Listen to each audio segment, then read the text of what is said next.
يلومونني في اشتهاء الحياة وأني للذاتها أرتوي وأني بها مغرم عاشق وقلبي بأهوائها يكتوي. يلومونني في اشتهاء الحياة وأني للذاتها أرتوي وأني بها مغرم عاشق وقلبي بأهوائها يكتوي. يلومونني في اشتهاء الحياة وأني للذاتها. اس کے بعد اب آگے بحث آتی ہے الحمدللہ رب العالمین کی سورۃ الفاتحہ میں. یہ کہ سورۃ الفاتحہ میں بسم اللہ بھی اس کا حصہ ہے، اور بعض اسی لیے بسم اللہ کو الگ آیت نہیں گنتے بلکہ وہ بسم اللہ الرحمن الرحیم الحمدللہ رب العالمین یہاں ایک آیت ختم کرتے. بعض بسم اللہ کو آیت گنتے، پھر وہ جو پہلے نہیں گنتے وہ انعمت علیہم پہ آیت گنتے، کیونکہ یہ طے شدہ ہے کہ سورۃ فاتحہ کی آیتیں 7 ہیں. نبی کریم صلی اللہ علیہ وسلم سے یہ ثابت ہے. اختلاف ہے کہ انعمت علیہم پر آیت ہے یا نہیں ہے. بعض کے نزدیک وہاں آیت ہے، بعض کے نزدیک نہیں ہے، اور بسم اللہ پہ آیت. الحمدللہ رب العالمین میں سیدھی بات ہے کہ الحمد مبتدا ہے، اس کی رفع ہے، رفع بالابتدا جسے کہتے ہیں، اور الحمد مبتدا ہے تو اس کی خبر للہ ہی کیا ہے، جس کو ہم عام طور پر خبر نہیں کہتے، قائم مقام خبر کہتے ہیں. اصطلاح کا تھوڑا سا فرق ہے، یعنی جار مجرور یا ظرف وغیرہ آ جائے نا تو اس کو عربی گرامر والے کہہ تو دیتے ہیں بعض دفعہ کہ یہ خبر ہے، لیکن بعض کہتے ہیں کہ نہیں، یہ جار مجرور وغیرہ نہ مبتدا بنتا ہے نہ خبر، یہ متعلقات ہوتے ہیں، لہذا قائم مقام خبر ہے اور اصل خبر کوئی اور ہے. ہم نے گرامر کے پڑھانے کے وقت یہ بات کی تھی مثلا کہ جب آپ کہتے ہیں کہ الرجل فی البیت، آدمی گھر میں ہے، تو فی البیت خبر کا کام تو دے رہا ہے، لیکن وہ کہتے ہیں نہیں، یہاں اصل خبر ہے الرجل موجود یا حاضر یا قائم یا ثابت یا مستقر، جو بھی لفظ لگا کہ وہ گھر میں موجود ہے، اور اصل خبر مبتدا تو بنے الرجل موجود اور فی البیت کو کہ متعلق تھا، اس لیے وہ کہتے ہیں کہ یہ قائم مقام خبر ہے. تو الحمد میں الحمد مبتدا اور للہ ہے، ہم خبر ہی کہہ لیں یا قائم مقام خبر کہہ لیں، جو آپ کی مرضی ہو. حمد اللہ کے لیے ہے. اس میں پہلی بات الحمد کے ال پہ کی گئی ہے کہ یہ معرفہ کیوں آیا ہے. مبتدا ہونے کی حیثیت سے معرفہ ہونا چاہیے، ٹھیک ہے، یہ بات تو کلیئر ہو گئی، لیکن دیکھا گیا کہ ال کے معنی رکھتا ہے عربی زبان میں، اور اس کے کئی مفہوم ہوتے ہیں. مثلا 2 موٹے معنی ہیں، ایک ہوتا ہے عہد کا ال اور ایک ہوتا ہے جنس کا ال. یہ 2 موٹی تقسیمیں، اگرچہ بعض پھر آگے سب ڈویژن بھی اس کے کرتے ہیں گرامر والے. جنس اور عہد کا فرق یہ ہے، ہم نے جب معرفہ پڑھایا تھا یا لام تعریف اس وقت میں بات کی تھی کہ اردو میں جب آپ کہتے ہیں جی آدمی آیا ہے تو یہ معرفہ ہے، اور آدمی آیا ہے سے سننے اور بولنے والا سمجھ جا رہا ہے کہ کس آدمی کی بات ہو رہی ہے. کیونکہ اگر وہ کہے ایک آدمی آیا، کوئی آدمی آیا، پھر تو نکرا ہو گیا. اب وہ معرفہ کا استعمال ہے، آدمی آیا ہے میں وہ سمجھ جاتا ہے کہ اس جو سننے اور کہنے والے کے ذہن میں ہوتا ہے، اس کو کہتے ہیں عہد، معہود ہے ذہنی. اچھا، دوسری بات اردو میں مثلا ہم مثال دیں، پھر عربی کی طرف آئیں گے. جی آدمی فانی ہے یا آدمی ناشکرا ہے. اب یہ آدمی ناشکرا ہے کا معنی جو آپ کر رہے ہیں، کوئی خاص آدمی آپ کے ذہن میں ہو سکتا ہے کہ ہم کسی خاص آدمی کی بات کر رہے ہو اور کہتے کہیں آدمی ناشکرا، یعنی وہی آدمی جس کی ہم بات کر رہے ہیں وہ بڑا ناشکرا. اور یہ بھی ہو سکتا ہے کہ کوئی خاص عہد میں نہیں ہے بلکہ ہر آدمی پہ اپلائی کر رہے ہیں کہ آدمی بڑا ناشکر ہے، جیسے قرآن میں آتا ہے ان الانسان کفور، ان معنوں میں. اس کو کہتے ہیں لام جنس. تو دیکھیے اردو میں بھی آپ نے معرفہ استعمال کیا، لیکن اس فکرے میں یہ آدمی آیا ہے، لڑکا آیا ہے، اس میں عہد کا لام عہد کا معرفہ معلوم ہو رہا ہے۔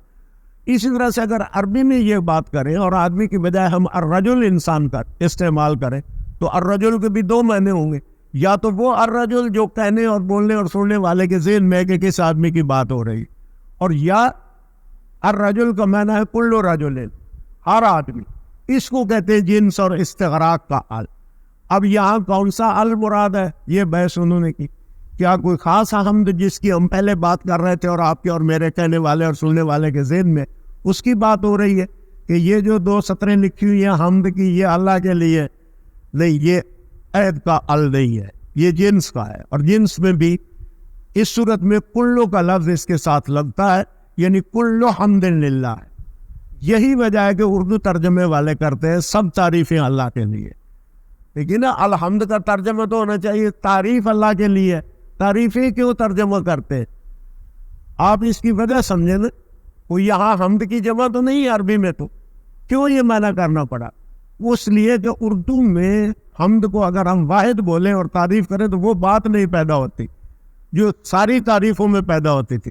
یعنی آپ کہتے ہیں آدمی ناشکرا، اور یا تو کہیں ہر آدمی ناشکرا ہوتا ہے، اس کی بجائے بلاغت اس بات کے کہنے میں ہے کہ آدمی بڑا ناشکر گزار ہے، یوں کہنے کی بجائے کہ ہر آدمی بڑا ناشکر گزار ہوتا ہے، اس میں ایک عموم ہے اور ایک خوبی ہے فکرہ کہنے میں۔ اس لیے گرامر میں ترجمہ کرتے وقت اردو والوں نے سوچا کہ الحمد کا ترجمہ یہاں جنس کے ساتھ ہونا چاہیے، عہد کا نہیں ہے، اور جنس کا ترجمہ اس کو کہتے ہیں استغراق بھی، جنس کا ایک استغراق ہوتا ہے، ایک کوئی پوری جنس بھی ہوتی ہے، جیسے درخت چوہا وغیرہ کی بات کر رہے ہو تو اس میں استغراق کا معنی ہوتا ہے سارے کے سارے کو سمو لینا، غرق کر لینا، یوں میں نہ سمجھ لیجیے نا، تو پورے کو کور کر لینا، اس کو کہتے ہیں استغراق جنس میں۔ یہ معنی اردو میں تب پیدا ہوتا ہے، عربی میں تو آپ کہہ دیں گے جی لام الف لام استغراق اور جنس کا، لیکن خاک سمجھ آئے گی اردو کرنے والے کو کہ اس کا معنی کیا ہے۔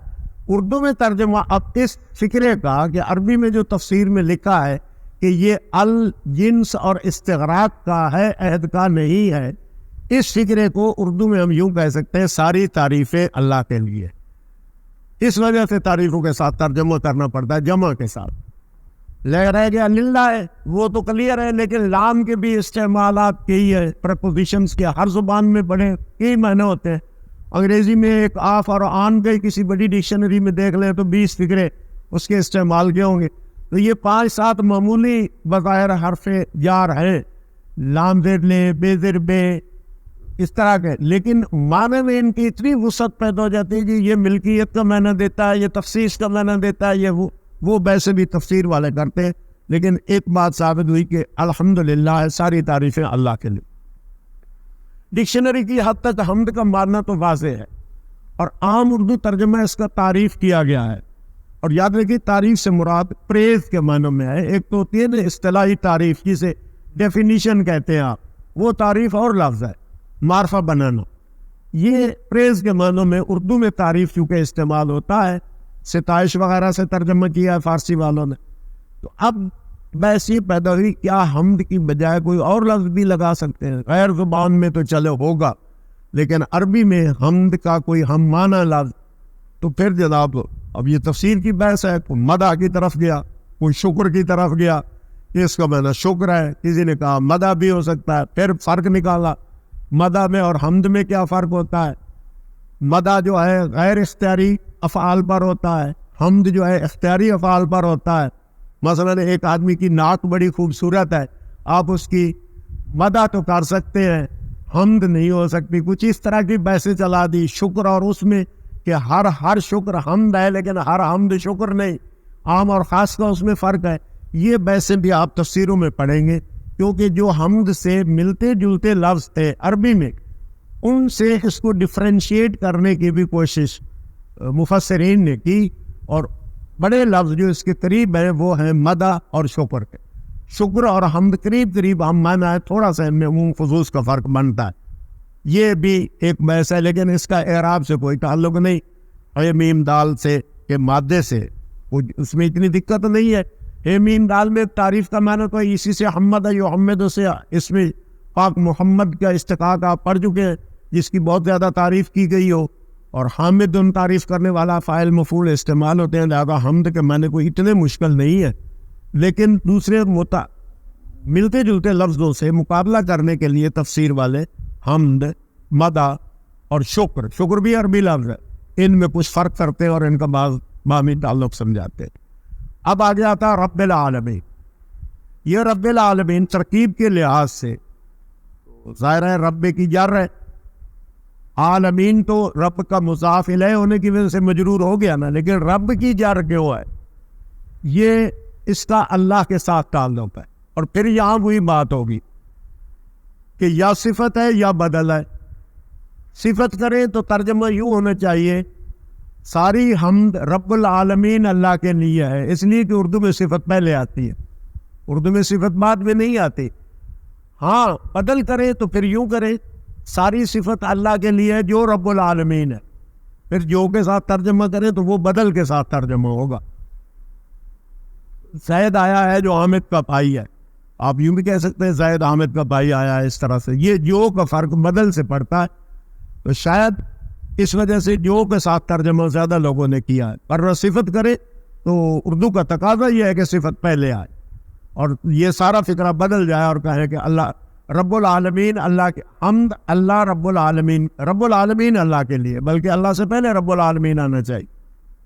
تو بدل کا صورت میں بھی وہی بات کہ مجرور ہوگا، اور صفت کی صورت میں بھی مجرور ہونا تھا رب نے، تو اس سے تو کوئی فرق نہیں پڑتا، صرف تھوڑا سا سینس کا فرق پڑ جاتا ہے، یا اردو کے محاورے اردو میں ترجمہ کرتے وقت آپ کو لحاظ کرتے ہوئے ترجمے کو اس کے مطابق ایڈجسٹ کرنا ہوگا۔ اب رہ گیا لفظ رب۔ رب کے بارے میں مادہ تو اس کا رے بے ہی ہے، اور رب یربو، اور اس کے اور استعمال بھی ہے، اس کے ایک معنی مالک ہونے کا بھی ہے، اور اس لیے رب مالک کو کہتے ہیں۔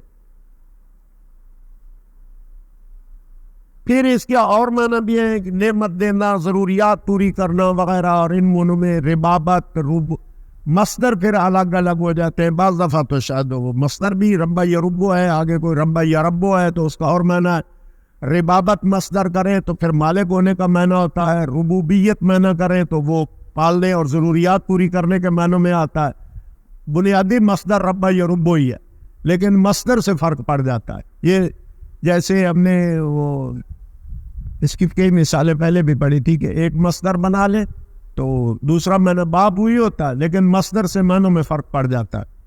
تو رب یا ربو میں رب ربابتاً یا ربوبیتاً اس کا مصدر ہو تو اس کے ایک معنی مالک ہونا بھی ہوتا ہے، اور ان معنوں میں عربی بھی یہ عام استعمال ہوتا ہے، مضاف ہو کر رب البیت، رب الاسرہ، head of the family, owner of the house, ان معنوں میں رب المتاع، سامان کا مالک، اونر، یہ رب ان معنوں میں عام استعمال ہوتا ہے۔ مضاف ہو کر یہ مختلف معنوں میں عام انسانوں پر، عام چیزوں پر اس کا استعمال عام ہے عربی، لیکن مضاف کیے بغیر صرف رب کہنا یہ صرف اللہ کے لیے مختص ہے۔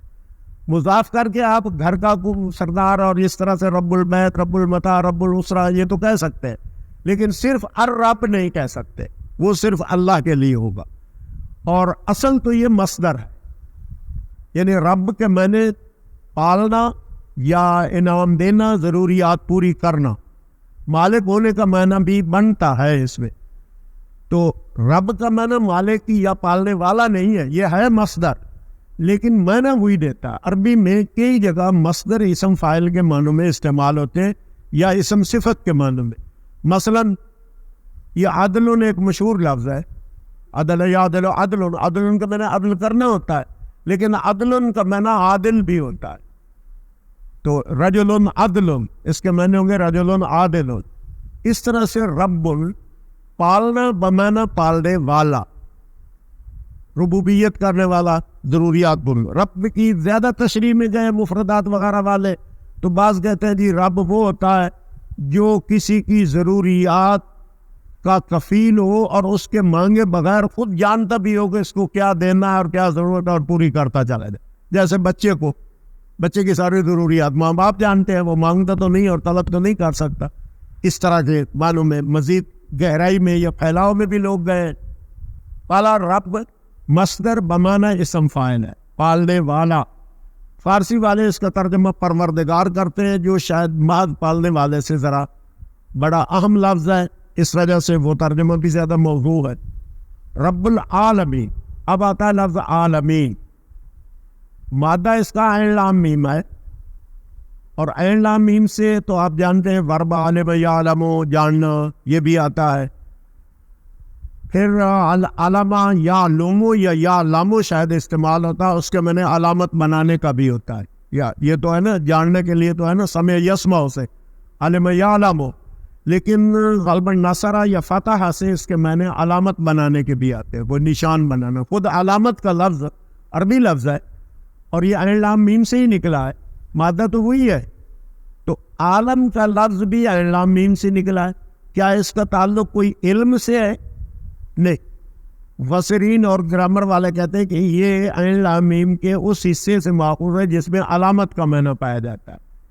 عالم گویا کہ بنانے والے کی صنعت اور کاریگری کی ایک علامت ہے، اس لیے اسے عالم کہتے ہیں۔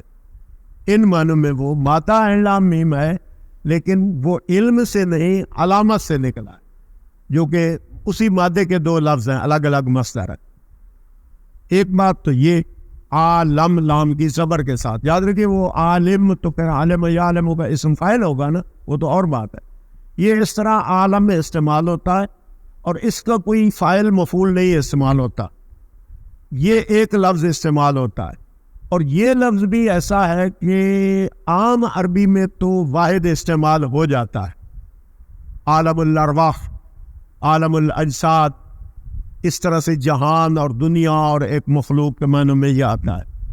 عربی ڈکشنریوں میں عالم میں نے ساری مخلوق بھی کیا جائے، یعنی واحد کا معنی ساری مخلوق، کل مخلوق، جو کچھ پیدا کیا گیا اس سب کو عالم کہتے ہیں۔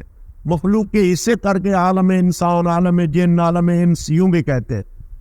تو کریشن یا کریشن کا کوئی خاص بڑا ڈویژن، اس پر عالم کا لفظ واحد اطلاق پذیر ہوتا ہے۔ قرآن میں عالم واحد نہیں کہیں استعمال ہوا، جمع ہوا ہے، اور جمع اس کی سالم ہوگی عالمون، عالمین، عالمین۔ تو یہ جمع جو سالم ہے عالمین، یہ یہاں استعمال ہوئی ہے اور کئی جگہوں پر بھی استعمال ہوئی ہے۔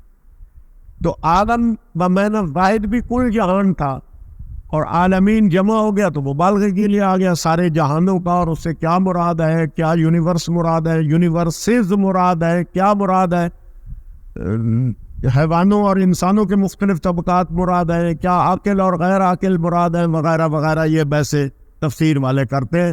لیکن ڈکشنری میں عام معنی آپ کو ملے گا عالم کل مخلوق، جو کچھ بھی موجود ہے وہ عالم ہے، اور اس کی جمع مبالغے کے لیے بھی آ جاتی ہے۔ اب رب العالمین سارے جہانوں کا مالک، اس وجہ سے پروردگار سارے جہانوں کا یوں ترجمہ کرتے ہیں، سارے جہانوں، بعض دفعہ سارے نہیں بھی کرتے، جہانوں کا پروردگار، اور تفسیر میں جو بھی کرے، اردو میں جہان کا لفظ غالباً فارسی سے آیا ہے، اور یہ بھی اگرچہ جہان بھی بمعنی میرے خیال میں دنیا اور گلوب کے معنی میں یہ استعمال ہوتا ہے، یعنی زمین، لیکن بعض دفعہ مخلوق کے مختلف پرندوں کا جہان اور مچھلیوں کا جہان، اس طرح بھی شاید استعمال ہوتا ہو۔ لیکن جو ڈکشنری خاص قرآن کریم کے لیے لکھی گئی ہیں وہ پھر فرق کرتے ہیں۔ مثلا یہ بحث کہ حمد، مدح اور شکر میں کیا فرق ہے اور کون سے مترادف لفظ ہے، یہ آپ کو مفردات راغب اصفہانی میں مل جائے گا، کیونکہ وہ صرف قرآن کے مادوں سے بحث کرتا ہے، عام ڈکشنری نہیں ہے۔ لہذا وہ کہیں کہ یہ بحث چل دیتا ہے کہ یہ جو لفظ قرآن میں یوں بھی آیا حمد، یا ہم من لفظ 3-4 آئے ہیں، یا ہم مقصد ہے، ان میں فرق کیا بنتا ہے، یہ شیڈ آف میننگ کا فرق وہ کہیں واضح کرتا ہے۔ یا شاید قرآن سے تو ان کا تعلق نہیں ہے، لیکن بعض کتابیں الفروق اللغویہ کی قسم کی لکھی گئی ہیں، یعنی ڈکشنری معنوں میں فرق کیا ہوتا ہے ملتے جلتے لفظوں میں، تو اس پہ مثلاً ابو ہلال عسکری کی کتاب ہے، اگرچہ کوئی خاص مرتب کتاب نہیں ہے، لیکن انگریزی میں مثلاً اس قسم کی بہت سی کتابیں ملتی ہیں، سینونیمز کی آپ کو مل جائے گی، اور پھر سینونیمز میں باریک فرق کیا ہوا ہوگا کہ 5 لفظ ہے بالکل سینونیم ہے، لیکن ان میں فرق کیا ہوتا ہے، ریکوائرمنٹ اور نیڈ میں کیا فرق ہے، کوئی ہے یا نہیں، فرض کیجیے اس طرح کی بحثیں کریں گے۔ تو عربی میں بھی ایسی کتابیں ہیں ایک میں دو کتابیں جانتا ہوں، دونوں میں وہ لفظ متعلقہ جگہ پہ تلاش کرنا بڑا مشکل ہے. ایک وہ ہے ثعلبی کی کتاب ہے فقہ اللغہ، اور دوسری کتاب ہے یہ ابو ہلال عسکری کی الفروق اللغویہ. ان میں اس طرح سے ہے، لیکن یہ کہ ہمیں کس لفظ کو کہاں ڈھونڈنا ہوگا، یہ ساری کتاب پڑھ جاؤ تو تب کہیں جا کے ملے گا. شاید باب تقسیم کر دیے اور اس میں لفظ فروق فقہ اللغہ کا تو جو ہے کہ جرمن نے پتہ نا ایڈیشن، وہ آرپلٹزل یا کیا تھا پتہ نہیں، مشہور ایک مستشرق یہودی تھا، اس نے جو ایڈیشن چھاپا تھا اس نے کم از کم اتنا کر دیا کہ آخر پہ سارے لفظوں کی ایک فہرست چھایا کر دی، اس سے دیکھا جا سکتا ہے کہ کون سا لفظ کہاں ہے. ورنہ اصل کتاب جو مصری ایڈیشن ہے اس میں تلاش کرنا بھی بڑا مشکل ہو جاتا ہے کہ کن کن لفظوں کا فرق کس صفحے پہ بتایا ہوا. گروپ کیے ہوئے ہیں، ان گروپوں کی کوئی ایسی ہارڈ فاسٹ لائن نہیں ہے، اس وجہ سے بعض دفعہ اس میں ایک لفظ تلاش کرنے کے لیے ساری کتاب کے 200 صفحوں کی ورگردانی کرنی پڑتی ہے. لیکن فرق ہے، ضرور ہے. تو جو ہم معنی یا مترادف، بلکہ بعض لوگوں کا قول ہے کہ جنہیں ہم مترادفات کہتے ہیں یا سینونیمز، بے عین ہی سینونیم کوئی بھی دو لفظ نہیں ہوتے کہ ایک ہی چیز کے لیے وہ دونوں لفظ وضع کیے گئے ہو. کہتے ہیں کہ تلوار کے لیے 100 سے زیادہ لفظ ہے اور سانپ کے لیے زیادہ لفظ ہے، لیکن ہر لفظ کسی اور طرح کی تلوار کے لیے ہوگا، اس میں کوئی خاص کوئی فرق ہوگا. اس طرح سے کریں گے. یہ بھی بعض لوگوں کا قول ہے کہ صحیح معنی میں مترادف کوئی دو لفظ نہیں ہوتے وضع کے لحاظ سے. ہم معنی ہوتے ہیں، وہ ایک اور بات ہے، قریب قریب معنی ہونے کی وجہ سے ہم گنتے. تو مفردات ایک ایسی کتاب ہے، اس میں اگر آپ بس اردو میں پڑھنا چاہیں تو شاید وہ عبدہ کی کتاب اویلیبل ہے، اس میں مفردات کا ترجمہ کیا ہے راغب اصفہانی کا، اور شاید کسی حد تک نباہ ہو اصل چیز کو، خاصی ضخیم کتاب ان کی ہو گئی ہے، اس میں مل جائے گا. یا پھر کہیں تفسیروں والے کسی جگہ کسی لفظ کے ضمن میں یوں ہی موج میں آ گئے تو پھر کئی صفحے لکھنے شروع کر دیے کہ ان میں فرق کیا ہے، اور بحث کرتے کر یوں بھی ہو جاتا. اچھا آگے چلے. لفظ تو وہی الرحمن الرحیم ہے. اشتقاق کی بحث اور کیا یہ ہم دونوں مادے سے ان کا تعلق ہے یا نہیں، یہ تو ہم کر چکے ہیں. یہاں یہ ہے کہ یہ بھی الرحمن الرحیم رب العالمین کی طرح ہے، یعنی یا اللہ کی صفت ہے یا اللہ کا بدل ہے. اور ترجمہ اگر ہم صفت سے کریں تو پھر تو یہ مالک یوم الدین بھی آگے آتا ہے. پھر تو ساری صفات، اردو کا قاعدہ تو پھر یہ ہے کہ صفات پہلے آئیں اور ہم ترجمہ کریں مالک یوم الدین رحمان اور رحیم رب العالمین، اللہ کے لیے ساری آمد ہے. یعنی اردو کا تقاضا تو یہ ہے کہ صفت پہلے آنی چاہیے. غالباً اسی وجہ سے اکثر مترجمین نے اس کو بدل کے طور پر ترجمہ کر لیا ہے، جو کہ یوں ہے، جو کہ یوں ہے. اگر یہ بات کی خبر ہوتی تو پھر اس کو جر میں ہونا چاہیے تھا، الحمدللہ رب العالمین. یوں گرامر والے کہتے ہیں یہ الرحمن الرحیم پڑھ دو، ٹھیک ہے، ہوگا، اس میں ہم انڈرسٹوڈ سمجھ لیں گے اور ایک اور خبر سمجھ لیں گے. مالک یوم الدین کو مالک یوم الدین پڑھ لو، ایک انڈرسٹوڈ مبتدا ہوگا. لیکن دیکھنا تو یہ کہ جو قرات ہمارے سامنے ہے اس میں کیا ہے. ماز گرامر کی بازی گری دکھانا تو کوئی بات نہیں نا کہ یوں بھی پڑھ لو تو میں نہ ہو جائے گا. تو الرحمن الرحیم سیدھی بات ہے کہ جر میں آیا، اور جر میں یا یہ صفت ہے یا بدل ہے اللہ کی. جو رب العالمین کی پوزیشن ہے وہی الرحمن الرحیم کی ہے اور وہی مالک یوم الدین کی. تو اس وجہ سے اردو والے ترجمہ کریں گے اللہ جو رب العالمین ہے، جو الرحمن الرحیم ہے، جو مالک یوم الدین ہے، یوں ترجمہ کریں گے. بعض دفعہ جو نہ بھی لگائیں تو اردو والے ایسے کر دیتے ہیں جیسے کہ 2-3 جملے ہیں، مبتدا ہے جس کی خبریں 2-3 آ گئی ہیں. بعض دفعہ اردو ترجمہ مثلا دیکھیں تو کیا ترجمہ انہوں نے کیا، مخلوقات کا جو آگے کیا کیا الرحمن الرحیم ہے نہیں کیا، یعنی وہ خبر نہیں بنا رہا ہے کیونکہ خبر تو بنتی ہی نہیں. آگے اب دیکھیے اردو ترجمہ جو انہوں نے اس طرح کیا، انصاف کے دن کا حاکم، تو یہ نہ تو یہ فکرے بنے، نہ اس کو صفت بنا کے پہلے لگا سکتے تھے، اور جو کرے تو ترجمہ ہو سکتا تھا بدل کے ساتھ جو رحمان اور رحیم ہے. کیونکہ جو نہ لگائے اور کہے رحمان اور رحیم ہے، مالک یوم الدین ہے، تو یہ ایک خبر بنتی ہے اور پھر اس صورت میں ترجمہ بالکل غلط ہوگا. یا تو الرحمن الرحیم و مالک یوم الدین ہوتا تو پھر ہم فکرہ کہہ سکتے تھے کہ یہ بھی ایک الگ مبتدا. اسی لیے انہوں نے اوائڈ کیا کہ نہ تو یوں ترجمہ کرو کہ ہے بھی نہ لگاؤ کہ جملہ اسمیہ نہ بن جائے, خبر نہ بنتی نظر آ, اور صفت بھی نہیں بنی ایک طرح سے, کہ کوئی صفت کے ساتھ ترجمہ کرتے تو یہ پر پہلے جانا چاہیے تھا, وہ بھی نہیں بنا. غالباً ان کے ذہن میں ترجمہ بدل والا ہے, لیکن پھر بھی جو اور ہے لگانے سے پرہیز کیا ہے کہ اصل میں عربی میں نہیں ہے, اس لیے اس کے لفظی ترجمے کے قریب قریب چلے گئے ہیں. اچھا, اب رہ گیا مالک یوم الدین. یہ قرات میں ملک بھی پڑھا گیا ہے اور مالک بھی پڑھا گیا ہے, اس ان لفظوں میں سے جس کی قرات میں کوئی شک نہیں ہے کہ دو قراتیں ہیں. مالک یوم الدین, مالک کی جر تو اسی طرح سے ہے جیسے رب کی جر ہے, جیسے الرحمن کی ہے, جیسے الرحیم کی ہے. یہ بھی گویا کہ یا تو صفت مانے اللہ کی, کیونکہ اللہ تو لام سے مجرور ہوا تھا اس لیے مالک پر بھی جر آئی, اور یا اس کا بدل مانے جو یوں ہے, جو یوں ہے, جو یوں ہے, یوں کرتے جائے ترجمہ. تو مالک کی زیر تو اللہ کے ساتھ اس کا تعلق ہے. اگلا جو حصہ یوم الدین تو وہ مضاف الیہ ہے, دین یوم کا مضاف الیہ ہے اور یوم مالک کا مضاف الیہ ہے.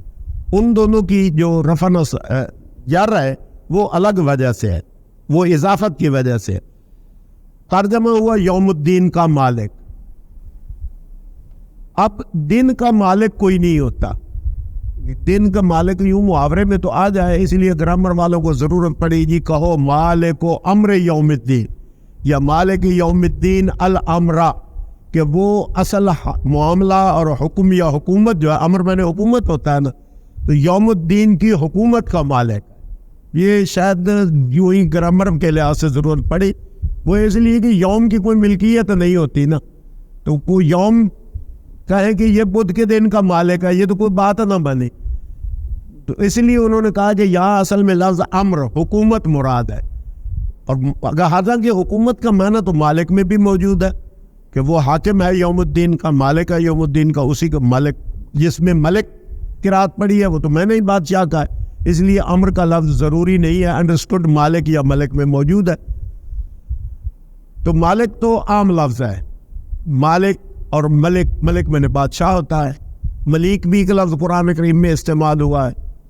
اس کی دوسری طرح سے قرات کوئی ثابت نہیں. گرامر والوں نے بازیگری دکھائی ہے کہ جی پڑھے مالک یوم الدین, مالک یوم الدین پڑھے تو ٹھیک ہے, یہ منادہ ہو جائے گا, مضاف ہو جائے گا, اے یوم الدین کے مالک, معنی تو بن جاتا ہے, کیونکہ آگے پھر آ بھی رہا ہے ایاک نعبد و ایاک نستعین.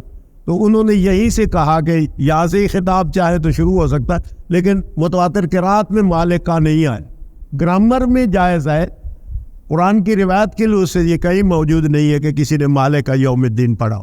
ایک بات, یوم الدین سے کیا مراد ہے؟ دین کا لفظ دال یہ نون ماتا دان یدین, اس کے کئی معنی کیے گئے ہیں. ایک تو یہ ہے قرضہ دینا, دانا یدینوں سے قرضہ دینے کا معنی بھی پیدا ہوتا ہے, اور اس صورت میں مصدر اس کا دین ہوتا ہے. دین کے معنی ہوتے ہیں ایسا قرضہ جس کی مدت متعین کر لی گئی ہو واپسی کی.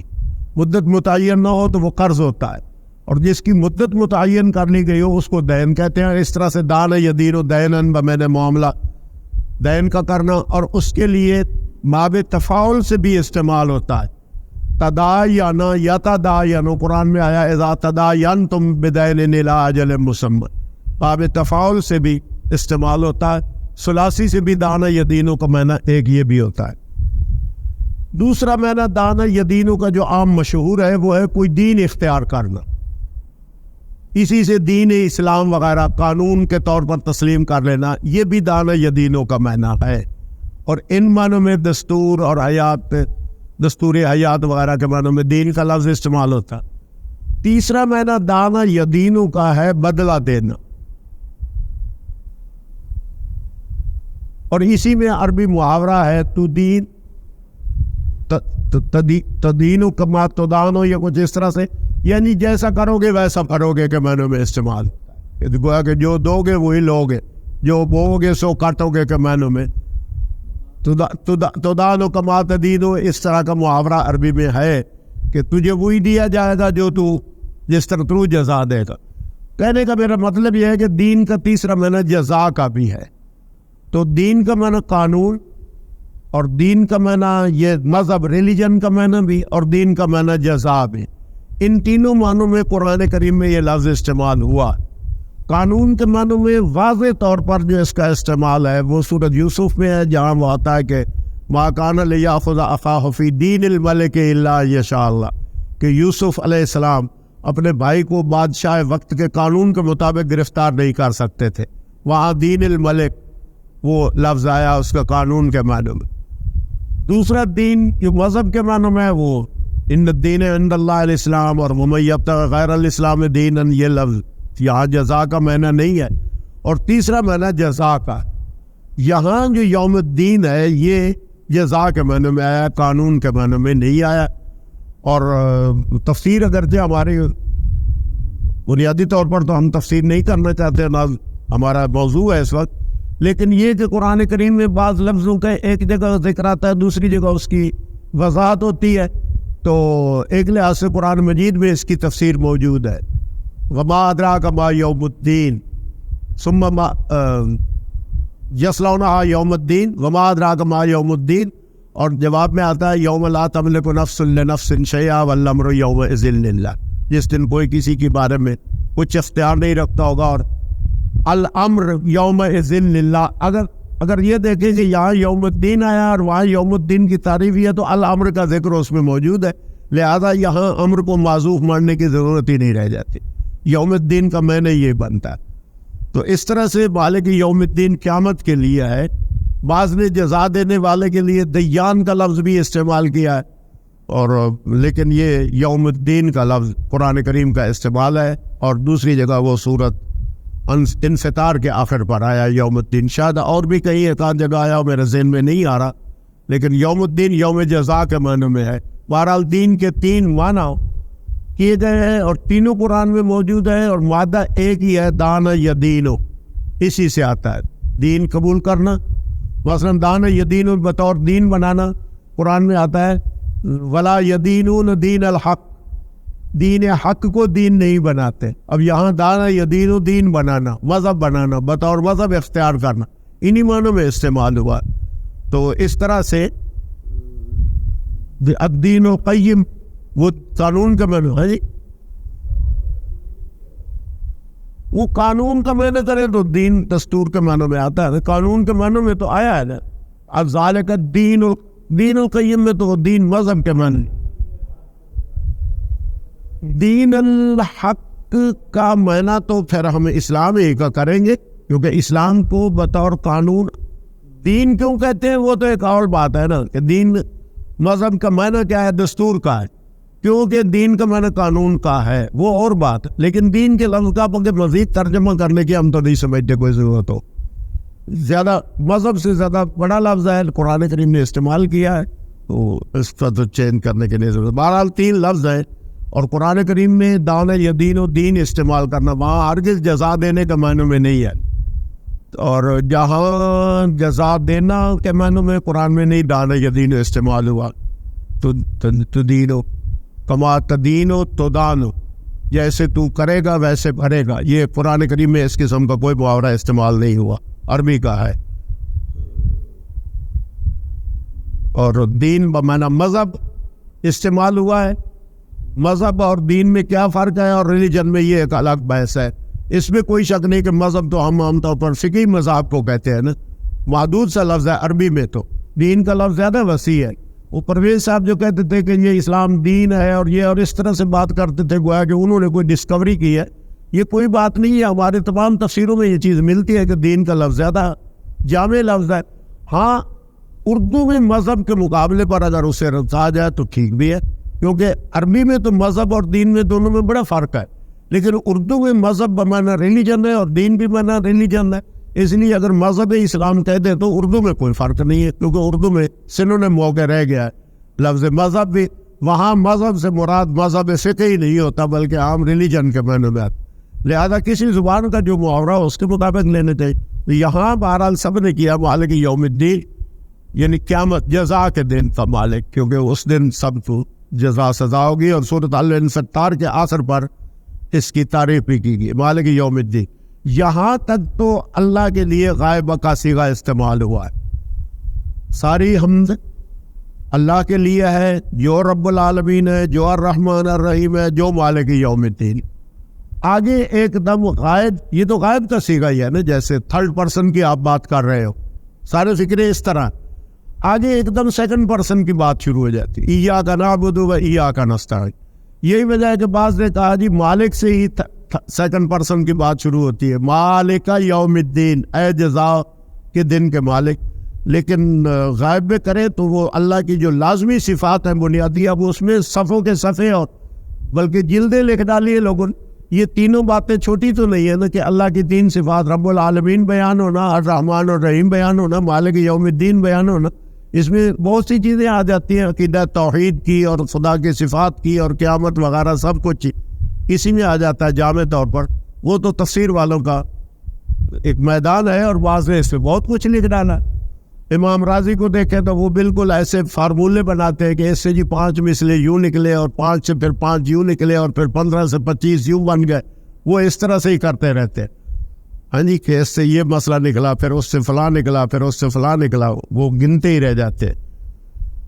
تو یہ خطاب ہے ایاک نعبد و ایاک نستعین، اس میں اور کوئی دقت نہیں ہے۔ نعبد کا معنی بھی ہم جانتے ہیں، عبد یعبد، عبادت کرنا۔ نستعین و عین واو نون مادہ ہے، اور استعان یستعین و استعانتا یہ آپ پڑھ چکے ہیں بہرحال۔ بات یہ ہے کہ اس میں ایاک کا ذکر قابل غور ہے کہ یہ ایاک پہلے کیوں آیا۔ آپ ضمیر منصوب منفصل پڑھ چکے ہیں کہ 1 2 3 ضمیر منصوب متصل، مثلا آپ کہیں ضربنی، اس نے مجھے مارا، یا ضربتہ ہوں، میں نے اس کو مارا۔ یہ ہوں جو آیا یہ متصل ہو کے ضمیر منفصل ہے، ایک تو صورت یہ ہے۔ دوسرا ہے ایاہ، ضربتہ ایاہ، میں نے اس ہی کو مار، یہ بھی استعمال ہے۔ اور ضربتہ اور ضربتہ ایاہ میں فرق کیا ہے؟ ضمیر منفصل سے کیا معنوں میں کوئی فرق پڑتا ہے یا نہیں پڑتا؟ یہ بحث بھی جہاں ضمیر منفصل پہ بحث کی ہے لوگوں نے، وہاں یہ کی ہے کہ اس سے ایک جسے حصر کہتے ہیں نا، یہ زور وہ پیدا ہوتا ہے۔ مثلا ضربتہ کا معنی ہے میں نے اسے مارا، ضربتہ ایاہ کا معنی ہے میں نے اسی کو مارا، کسی اور کو نہیں مارا۔ اس طرح سے یہ معنی اگر ہے تو پھر یہاں یہ اور بھی بات صحیح ہے، وہ اب یہ جو قید جسے حصر کہتے ہیں عربی میں، کہ معصور کر دیا معنوں کو کہ اور کدھر جانا ہی نہیں ہے۔ تو پھر اگر یہ ہوتا نا نعبد ایاک، دیکھیے پہلی صورت تو تھی نعبد کا، ہم تیری عبادت کریں، نعبد کا و نستعین کا، سیدھی بات ہے کہ ہم تیری عبادت کرتے ہیں یا کریں گے، تیرے سے مدد مانگتے ہیں یا مانگیں گے، یہ سیدھا فعل ہوتا۔ اس کو اگر ایا بعد میں لگاتے تو یوں ہو سکتا تھا نعبد ایاک و نستعین ایاک، یہ عربی میں غلط نہیں ہے، درست ہے بالکل، کہ آپ فعل پہلے لگا دیں اور ایا کی ضمیر منفصل بعد میں لگا دیں، لیکن فرق ہو جائے گا معنوں میں۔ نعبد کا اور نعبد ایاک میں فرق ہے کہ ہم تیری عبادت کرتے ہیں اور اس کا معنی ہوتا ہے تیری ہی، اور پھر ایا کو پہلے لگائیں تو پھر وہ ہی والا معاملہ اور بھی بڑھ جاتا ہے۔ ایاک نعبد، اس وجہ سے اردو والے اب اس کہ ایاک بعد میں بھی آتا تو ہی تو لگنا تھا، ایاک پہلے آ گیا تو پھر وہ صرف اور کچھ اور شاید اضافہ بھی اس وجہ سے کرنا پڑا۔ کیا کیا انہوں نے؟ یہ ای کے ساتھ ترجمہ کیا، اگر صرف بھی لگائیں تو پتہ نہیں نادرست ہو۔ یہاں آپ دیکھ سکتے ہیں کہ اگر 8-10 ترجموں کو سامنے رکھے کہ کس نے ہی لگایا ہے، کس نے تجھی لگایا ہے، کس نے صرف تجھی لگایا ہے، تو وہ سارا اس کو زور لگانا پڑا ہے کہ یہ جو ایا کا پہلے آ گیا ہے اس کے پورا جو امپورٹ ہے، وہ زور جو ہے اس کا، وہ ہم کیسے لائیں اردو محاورے میں۔ اس میں کسی نے تو ہی تک بات ختم کر دی، بعض نے ہی سے اور اضافے کیے لفظوں کے، وہ اس وجہ سے کہ ایا کا بعد میں نہیں آیا پہلے آیا ہے، لہذا وہ زور ہم اردو میں کس طرح ظاہر کریں اس کے لیے کرنے پڑتا تھا۔ ایاک نعبد، تجھ ہی کی عبادت کرتے ہیں، تجھ ہی سے مدد چاہتے ہیں یا چاہیں گے، ایک طرح کا یہ وعدہ بھی ہے۔ یعنی عربی میں آپ پڑھ چکے ہیں کہ مضارع اور مستقبل اور حال دونوں کا معنی دیتا ہے، تو اس میں کوئی ایسی چیز نہیں ہے کہ اس کو صرف حال سے مانے یا صرف مستقبل سے متعلق مانے۔ اس لیے اگر ہم ترجمہ کرتے ہیں تجھ ہی سے عبادت، تجھ ہی سے مدد مانگتے ہیں تو تیری، یہ بھی درست ہے، اور کہیں تو یہ ایک وعدہ بھی ہے کہ ہم تیری ہی عبادت کیا کریں گے اور تو اسے مدد مانگا کریں گے۔ ترجمے کی گنجائش تو موجود ہے، ممکن ہے کسی نے اس طرح سے بھی کر ڈالا ہو۔ اور باقی یہ کہ غائب سے تھرڈ پرسن سے سیکنڈ کی طرف کیسے آیا، تو یہ قرآن کریم کے اسلوب میں بیان ہوتا ہے تفسیر والے۔ یہ تو بہت جگہ ہے کہ ایسا معلوم ہوتا ہے، کہیں گئی تو آدمی حیران رہ جاتا ہے کہ شیطان کو خطاب کرتے کرتے ایک دم نبی کریم صلی اللہ علیہ وسلم کی طرف ضمیر چلی جاتی ہے، آدمی حیران ہو جاتا ہے۔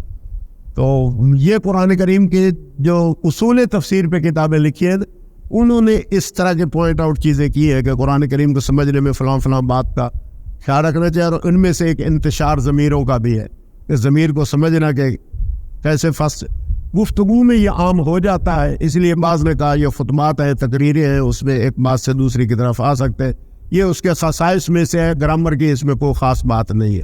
ایاک نعبد و ایاک نستعین خطاب کا صیغہ ہے، اب آگے سارا خطاب چلتا ہے، گویا کہ مالک یوم الدین تک وہ حمد کا سلسلہ اور اللہ کی صفات کا ختم ہوا، اب گویا کہ اب تفسیروں والے وہ توحید ہوئی، اب رب سے رابطہ قائم ہو رہا ہے وغیرہ وغیرہ، وہ بھی ایک انداز ہے بیان بات کرنے کا۔ تو دعا آتی ہے پہلی، اہدنا الصراط المستقیم۔ اہدنا میں اہد ہدا یہدی کا فعل امر ہے، اور اہدی یہ آپ کو معلوم ہے کہ ہدا یہدی یہ یائی ہوگا، ہدا یہدی فعل امر بنے گا اہد افعل کے وزن پر، اور اس کی گردان کر سکتے ہیں آپ،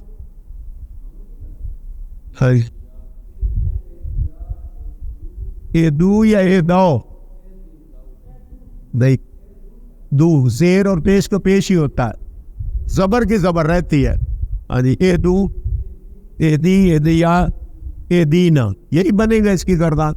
افعل اضرب کے وزن پر ہے اس کی گردان، ضرب یضرب، یہ گر گئی، اچھا ساکن ہونی تھی لیکن کیونکہ یہ ہے لہذا وہ گر جاتی ہے۔ اب اہدے کا معنی ہے تو ہدایت دے، اردو میں وہی ترجمہ میں ہدایت کرتے ہیں۔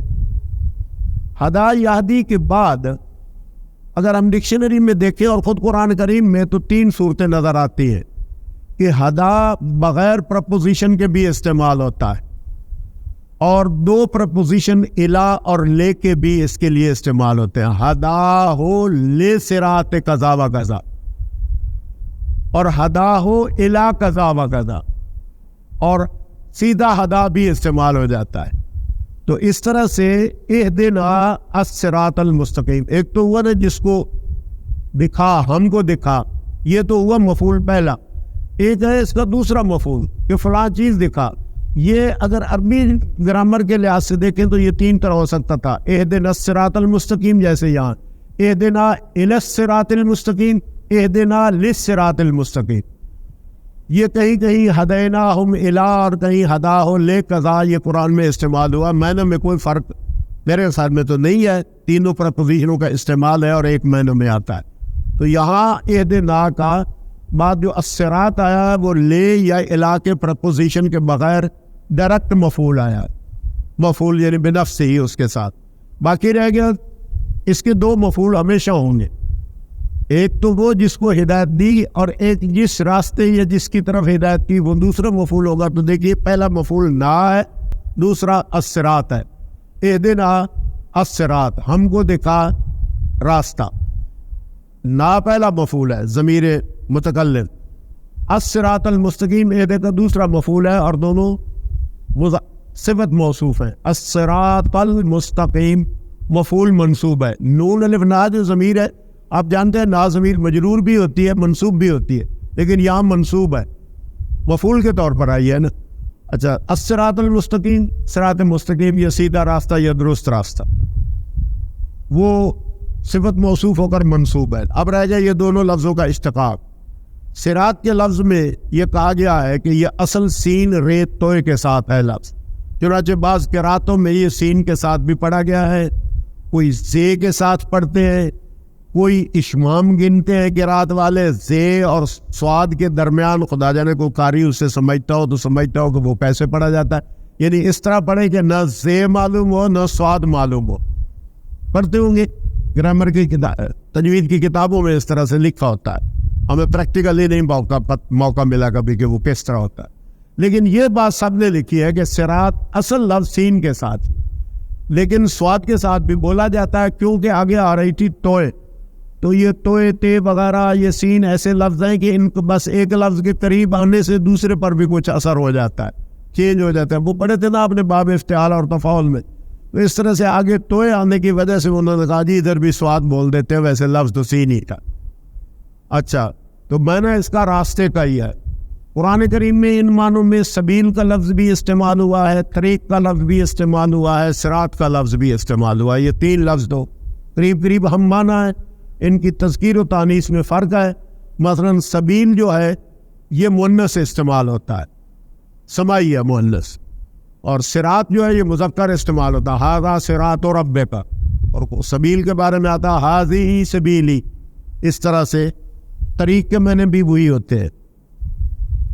مادہ میں یہ باعث بھی بعض جگہ پڑھی ہے، وہ ڈکشنری لغوی معنوں والی بات کہ جی صراط کو صراط کیوں کہتے ہیں. اب انہوں نے اس کے ورب کو دیکھا تو شاید سرت یسرتو یا یسرتو کے معنی ہوتے ہیں نگل جانا، نگل لینا کسی چیز کو. انہوں نے کہا جی راستے کو صراط اس لیے کہتے ہیں کہ یہ چلنے والے کو ایسے نگل لیتا ہے جیسے آپ کے پیٹ میں لقمہ جائے پھر انتڑیوں میں چلتا چلا جاتا ہے. یعنی یہ صراط کا میں نہ کہ چلنے والا اس میں غائب ہو جاتا ہے یا گم ہو جاتا ہے، شاید اس وجہ سے کہتے ہو سکتا ہے، ہم نہیں کہہ سکتے کہ یہ پکی بات بھی ہو. بہرحال صراط کا معنی راستے کا ہے. رہ جائے مستقیم، آپ جانتے ہیں قاف واو میم سے یہ باب استفعال ہے. استقامہ یستقیم مصدر استقامت، اور اس سے اسم فاعل بنے گا مستقوم جو کہ پڑھا جائے گا مستقیم، اور مستقیم کے معنی صراط کی صفت ہوں گے. اب رہ گیا کہ استقامہ کا کیا معنی ہے، میں اس کو ختم کر دیتے ہیں. قاف واو میم قام یقوم سے اقام یقیم قرآن میں استعمال ہوا ہے، استقامہ یستقیم استعمال ہوا ہے، خود قام یقوم بھی استعمال ہوا ہے، قوم یقوم بھی شاید کہیں استعمال ہوا ہو، یقومون نہیں. بہرحال عربی میں ہے تقویم کا لفظ تو قرآن میں استعمال ہوا ہے لیکن ماضی مضارع شاید نہ استعمال ہوا. تو مستقیم استقامت سے ہے. استقامہ یستقیم کے معنی تو بنتے ڈٹ کے کھڑے ہو جانا. قرآن میں آتا ہے قالوا ربنا اللہ ثم استقاموا، پھر اس پہ مضبوطی سے جم گئے. ان معنوں میں مستقیم کا معنی تو وہ بنتا ہے جو آدمی جم گیا ہو کسی چیز پر اور ڈٹ کے کھڑا ہو گیا ہو. پھر اس کے معنی سیدھے کے یا مضبوط کے یا ایسا راستہ جس سے ادھر ہٹنے کا کوئی امکان نہ ہو، ان معنوں میں یہ سیدھے راستے کے معنوں میں استعمال ہوا ہے. اور یہ ایک طرح کا وہ ہے جیسے جیومیٹری کی ایک ڈیفینیشن ہوتی ہے سٹریٹ لائن کی، وہ یعنی دو جیومیٹری کی ڈیفینیشن یہ ہے خط مستقیم کی کہ دو مقامات پلیسز کے درمیان جو شارٹیسٹ پاسبل راستہ ہے. یہی ہے نا، وہ ایک حدیث میں بھی آتا ہے کہ حضور نے ایک لکیر کھینچی اور ٹیڑھی لکیریں کھینچی. تو جیومیٹری کی تعریف تو یہی ہے خط مستقیم کی، سٹریٹ لائن کی، کہ دو پوائنٹس کے درمیان جو شارٹیسٹ ڈسٹینس ہے وہ خط مستقیم ہے. ان معنوں میں یہ سیدھا راستے کے معنوں میں بھی آتا ہے اور مضبوط راستے کے معنوں میں بھی آپ چاہیں تو لے لیں. اب مستقیم کا ترجمہ استقامہ کے لفظوں کی بنا پر کہ ثم استقاموا سے کسی نے شاید مضبوط راستہ لیا، کسی نے شاید درست راستہ لیا، کسی نے سیدھا راستہ کیا، وہ سمجھ لینے چاہیے. کیونکہ سیدھے کا معنی اس میں ایک جیومیٹریکل ڈیفینیشن سے آتا ہے. ویسے اصل معنی تو قوام کا، اور قوام کے معنی مضبوطی کے بھی ہوتے، اس میں بھی شک نہیں ہے. تو اس میں مضبوطی کا مفہوم تو ہے، سیدھے ہونے کا مفہوم بھی ایک لحاظ سے. اب پتہ نہیں انہوں نے کیا ترجمہ کیا. چلا، اب یہ چلا سے ایک اور بات بھی آتی ہے کہ ہدا یادی کا معنی کیا ہوتا ہے. کیا کسی کو صرف راستہ دکھا دینا، آگے چاہے وہ کنویں میں گرے یا کہیں جائے، یہی ہوتا ہے؟ یا اس کو منزل تک پہنچا دینا بھی اس میں ہوتا ہے. یہ ایک دلچسپ بحث پیدا ہوئی ہے. قرآن میں اس کے مختلف استعمالات ہیں. کہیں یہ بھی معنی ہے کہ منزل تک پہنچا دیا، وَلِيَهْدِيَكَ صِرَاطًا مُسْتَقِيمًا، اس طرح سے بھی آیا. اور کہیں صرف بتا دینا وَأَمَّا ثَمُودُ فَهَدَيْنَاهُمْ فَاسْتَحَبُّوا الْعَمَى عَلَى الْهُدَىٰ. ہم نے سمود کو بھی ہدایت تو دی تھی مگر مانے نہیں. تو ہدایت دینے کا معنی یہاں یہ تو ہرگز نہیں ہے کہ سمود کو منزل مقصود پہ پہنچا دیا تھا، صرف راستہ دکھا دینے کے معنوں میں آیا. تو قرآن کریم کے استعمالات دیکھیں تو یہ سارے معنی نہیں بنتے کہ منزل مقصود دکھا بھی دے، منزل مقصود تک پہنچا بھی دے، اور سارے معنی بنتے ہیں. اور صرف دکھا دینا، صرف بتا دینا، یہ ساری باتیں آتی ہیں. اب یہاں آتا ہے اِنَّکَ لَا تَهْدِی مَنْ أَحْبَبْتَ. یہاں ہرگز یہ معنی نہیں، کیونکہ راستہ دکھانا تو حضور کا فرض ہے اور دکھا سکتے ہیں کہ بھئی یہ سیدھا ہے، یہ غلط ہے. لیکن پھر کہنا کہ تو جسے چاہے راستہ نہیں دکھا سکتا، صاف ظاہر ہے سیدھے راستے کی طرف لا نہیں سکتا مراد ہے، ورنہ دکھانے میں کیا حرج ہے؟ اس میں کون سی ناممکن بات ہے کہ آپ اس کو ایکسپلین کریں بھائی سیدھا راستہ یہ ہے، غلط وہ ہے. تو یہاں تہدی کا معنی دوسرا بنتا ہے. لہذا ان تین معنوں کے درمیان اس کے معنی گھومتے ہیں. صرف کسی کو راستہ بتا دینا، راستے تک پہنچا بھی دینا، اور سہولتیں دینا وغیرہ، منزل مسلوک تک پہنچا دینا، یہ سارے معنی اب موقع کے مطابق دیکھیں گے کہ یہ کیا ہو، کیونکہ ہدا میں یہ تینوں چیزیں موجود ضرور ہیں. ہو سکتا ہے ہدا الہ، ہدا مفعول بنفسی ہے، اور ہدا لے کے ساتھ بھی کوئی فرق پڑتا ہو، شاید استعمالات کو دیکھنے سے یہ پتہ چلے. لیکن یہ تینوں معنوں میں گمتا ضرور ہے. کسی کو راستہ صرف بتانا کہ یہ ہدا کے میں نے راستہ دکھانا، بتا دینا کہ یہ ہے سیدھا راستہ جاتا، اور اس کو منزل مقصود سمجھا دینا، منزل مقصود تک پہنچا دینا، یہ بھی ان معنوں میں آیا ہے. اہدنا الصراط المستقیم کے تو میں نے ہوئے یہ. اب سیدھا راستہ تو ایک آئیڈیل کہہ لیں یا جو کچھ بھی معیاری دعا تو ہے، لیکن وہ اس صراط مستقیم کیا اگر اس کی ڈیفینیشن ہوتی تو ہر آدمی کا اپنا صراط مستقیم ہوتا. وہ کہتا کہ یہی صراط مستقیم ہے جو میں سمجھ رہا ہوں. اس لیے آگے اللہ میاں نے وہ بندوں کے حساب سے سمجھا دیا، کیونکہ صراط مستقیم ایک پریکٹیکل چیز ہے. کچھ لوگ اس صراط مستقیم پہ رہے، کچھ نہ رہے، تو اس لیے آگے بندوں کے ذکر سے بات سمجھائی ہے. اہل تصوف یہی سے آتے ہیں کہ دین جو ہے وہ دین والوں سے ہی سیکھا جاتا ہے، انسانوں کے نمونے سے ہی آپ سیکھیں گے. اس لیے یہ محض نظریاتی چیز نہیں ہے، پریکٹیکل چیز ہے. تو آگے ان لوگوں کا ذکر آ گیا. چلیے صراط الذین انعمت علیہم، یہ صراط جو دوسرا آیا ہے، اور صراط کی بات ہم کر چکے ہیں کہ یہ اصل میں سین ہے، جو سواد پڑھی جاتی ہے یہ توئے کی وجہ سے پڑھی گئی ہے، ورنہ مادے کے لحاظ سے یہ سین توئے میں ہی آتا ہے، اس کے معنی راستے کے ہوتے ہیں. تو یہ دوسرا راستہ پھر اس پہلے راستے کے بدل کے طور پر آیا ہے، یعنی وہ راستہ آگے اس کی تعریف ہے. صراط المستقیم کی تفسیر سمجھ لیجئے، پہلے راستے کا بدل ہے. اللہ زینہ، ان لوگوں کا راستہ. اللہ زینہ میں دو ایک باتیں قابل غور ہے، ویسے یہ اس میں موصول ہے اور ہم بات اس کی پہلے کر چکے ہیں کہ یہ واحد اس کا اللہ زی ہوتا ہے، جمع اللہ زینہ آتا ہے، اور یہ دونوں واحد اور جمع مبنی شمار ہوتے ہیں. لیکن ان کا تثنیہ جو ہے وہ اللہ زان اللہ زین آتا ہے. ایک تو یہ بات کہ اس کا واحد اور جمع مبنی ہوتا ہے، اگرچہ عرب لوگوں کے ڈائلیکٹس ہے، بعض لوگ اللہ زونہ بھی بولتے ہیں، کتابوں میں لکھا ہوتا ہے کہ یہ اللہ زونہ بھی کہیں کہیں استعمال کیا، اور بھی اس کی 4-5 لغاتیں ہیں. جو قابل غور چیز ہے وہ یہ ہے کہ تثنیہ میں 2 لام لکھے جاتے ہیں، لیکن واحد اور جمع میں ایک ہی الف لام لکھا جاتا ہے. حالانکہ اگر یہ الف لام جس طرح سے معرفہ کا ہوتا ہے اس طرح سے ہو تو پھر یہ 2 لام ہونے چاہیے. تو واحد اور جمع میں تو 1 لام لکھا جاتا ہے، تثنیہ میں البتہ اللہ زان اللہ زین لکھا جاتا ہے. اور یہ بھی شاید عام عربی کا رسم الخط ہو، قرآن مجید کا اپنا رسم الخط ہوتا ہے. دیکھ لیں گے جو 2 جگہ تثنیہ کا صیغہ آیا ہے. ان لوگوں کا راستہ انعمت علیہم، تو نے انعام کیا ان پر یا جن پر. ہم کی ضمیر اللہ زینہ کی ضمیر عائد کے طور پر آئی ہے. انعامہ کے بعد علا کا صلہ آتا ہے، یعنی اس کے ساتھ استعمال ہوتا ہے. یوں نہیں کہتے انعامہ ہو، بلکہ کہتے ہیں انعامہ علیہ. اذ تقول للذی انعم اللہ علیہ وانعمت علیہ، جیسے وہ صورت الاحزاب میں ہے، تو الا اس کا لازمی جز ہوتا ہے. تو نے ان پر انعام کیا، مخاطب اللہ تعالیٰ ہے. اور ایک تو یہ گویا کہ انعام یافتہ بندوں کا راستہ، دوسرا ہے غیر المغضوب علیہم.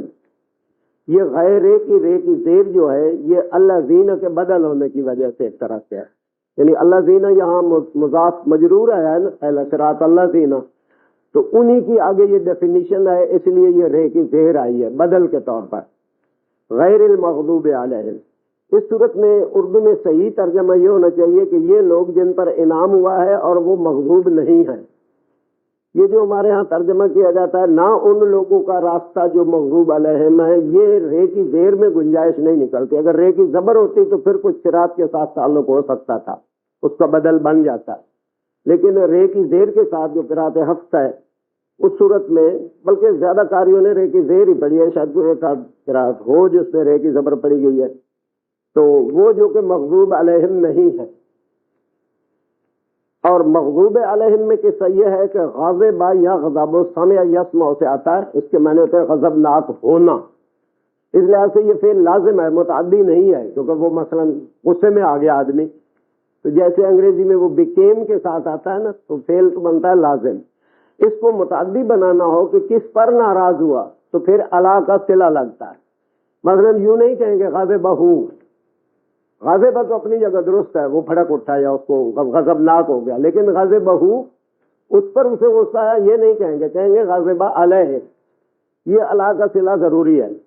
اچھا، اس میں پھر یہ ہوتا ہے کہ اگر کوئی مفعول وغیرہ آئے اس میں، کیونکہ الا کے ساتھ آیا تو مفعول جب آئے گا تو جار، وہ جو صلہ ہے وہ جار ہو کر ایک ضمیر کے ساتھ لگے گا. اصل سیدھا مفعول کی جمع نہیں بنایا کرتے.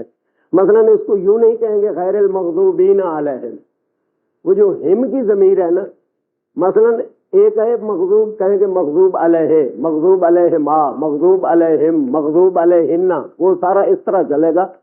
اس الا کے بعد چونکہ وہ الا کی وجہ سے متعدی ہوا ہے تو وہ ایک ضمیر آتی ہے، وہ واحد جمع تثنیہ کو ظاہر کرتے، اصل لفظ نہیں ظاہر کرتا. یہ اس طرح کے لفظ ہیں مشار الیہ، مضاف الیہ وغیرہ، ان سب میں اگر کرے تو کہیں گے مشار الیہم، وہ لوگ جن کی طرف اشارہ کیا گیا ہے، الیہما، الیہا، جیسی بھی صورت ہو، وہ جمع واحد تثنیہ اس جار کے ساتھ ضمیر کے ساتھ آتا ہے، اصل لفظ پہ نہیں آتا. اس لیے یہ لفظ ہوا غیر المغضوب علیہم. مثلا اوپر بھی ہوتا تو منعم علیہم ہوتا، جہاں انعمت علیہم لکھا ہے، کیونکہ وہ بھی الا کے ساتھ، اگر الا کے بغیر ہو، کسی حرف جار کے بغیر متعدی ہو، مثلا قتل یقتل ہوتا تو پھر ٹھیک ہے، پھر مقتولین نہیں کہتے، کیونکہ اس کے ساتھ تو کوئی صلہ نہیں لگنا تھا. تو غیر المغضوب علیہم وہ ہے کہ ایک طرح کا مغضوبین تھا لفظ، لیکن جمع تھا، اس کے ساتھ نہیں اضافہ ہوتا. وہ لوگ جو کہ جن پر غضب نہیں کیا گیا، یعنی کس کے نہیں، اس کی وجہ یہ پہلا اللہ زینہ ہے نا، صراط کے بعد صراط اللہ زینہ آیا ہے نا، آپ یوں سمجھ لیجئے کہ لکھا ہوا ہے صراط غیر المغضوب علیہم. اب رے کی زیر ٹھیک ہے، فٹ ہے، وہ جو اللہ زینہ اس کا یہ بدل ہے، صراط اللہ زینہ انعمت علیہم، ان لوگوں کا راستہ جو یہ ہے، پھر انہی اسی کا بدل ہے. تو گویا کہ صراط غیر المغضوب، جو ان لوگوں کا راستہ جو غیر مغضوب ہے، اس طرح سے وہ رے کی زیر ہی بنتی ہے بدل کے طور پر. آپ اس طرح مانیں تو، کیونکہ بدل تو وہی ہوتا ہے، ایک لفظ کو دوسرے کی جگہ رکھ دے بس وہ کام دے جاتا ہے. اسی طرح سے ولا ضالین ہے، اس میں لام تاکید کے لیے صرف آیا ہے، ورنہ اسی غیر کا اس پر اثر ہے، یعنی غیر ضالین، وہ جو کہ گمراہ نہیں ہے. اب دیکھیے ضالین جو ہے ضل یضل، گمراہ ہونا، اس سے اسم فاعل بنا نا، مفعول تو نہیں استعمال کیا، تو وہ اسی طرح سے ضالین جمع آیا، اس کے ساتھ کوئی صلہ ولا نہیں ہے، اس لیے وہ تو اصل حالت میں آیا. لیکن مغضوبین نہیں آیا، کیونکہ مغضوب کے ساتھ الا کا، غضب کے ساتھ الا کا صلہ استعمال ہوتا ہے.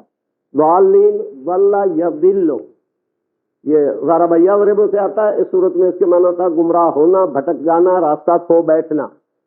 اور اضل یضل میں گمراہ کرنے کا معنی آتا ہے، باب افعال سے آتا ہے، قرآن کریم میں دونوں سے بکثرت استعمال ہوا ہے. تو ضالین جو ہے یہ اصل میں ہے ضاللینا، فاعلینا، دو لام جمع ہوئے تو ان میں اس وجہ سے ادغام ہو گیا اور لام کی شد پڑی گئی.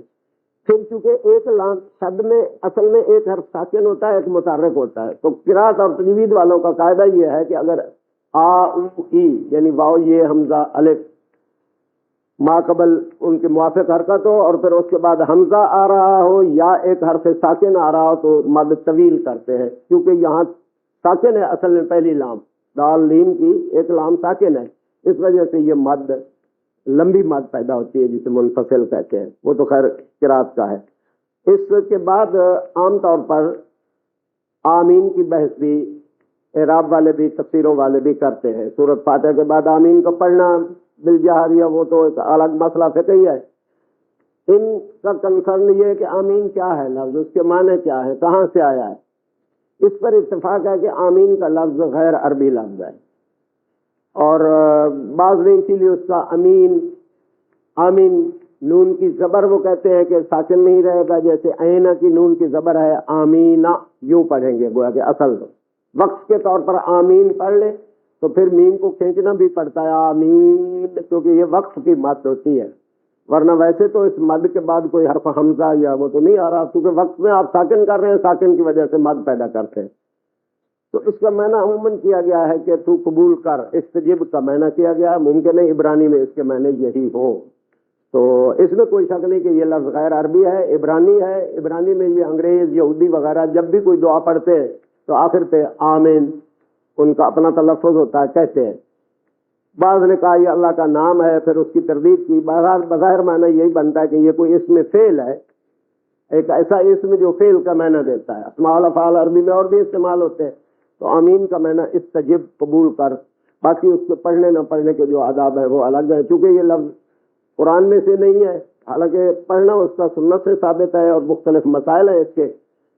بعض نے عجیب صورت نکالی، میں نے پہلے ایک دفعہ بیان کیا تھا کہ شیعہ حضرات کے نزدیک نماز میں آمین پڑھنے سے نماز فاسد ہو جاتی ہے، کیونکہ وہ قرآن کا لفظ نہیں ہے، غیر قرآن آپ نے نماز میں پڑھ دیا چلو.